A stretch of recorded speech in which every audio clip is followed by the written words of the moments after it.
നമസ്കാരം. ഇന്നത്തെ സുഭാഷിതം 1706 ദിവസം. സമർപ്പണം ശ്രീ PM നമ്പൂതിരി. അവതരണം ഗീതാ K നമ്പൂതിരി, ആലക്കോട്ടില്ല.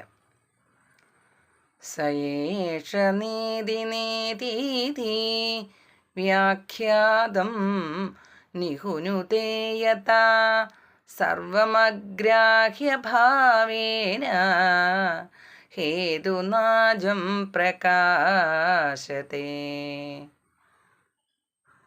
അർത്ഥം: വ്യാഖ്യാനിക്കപ്പെട്ട എല്ലാറ്റിനെയും അവസാനം സ യേഷ നേതി നേതി എന്നിങ്ങനെ ഉപേക്ഷിക്കേണ്ടതാണെന്നു പറഞ്ഞിരിക്കയാൽ അജയമായ ആത്മാവ് സ്വയം പ്രകാശിക്കുന്നു. ഹരി ഓം.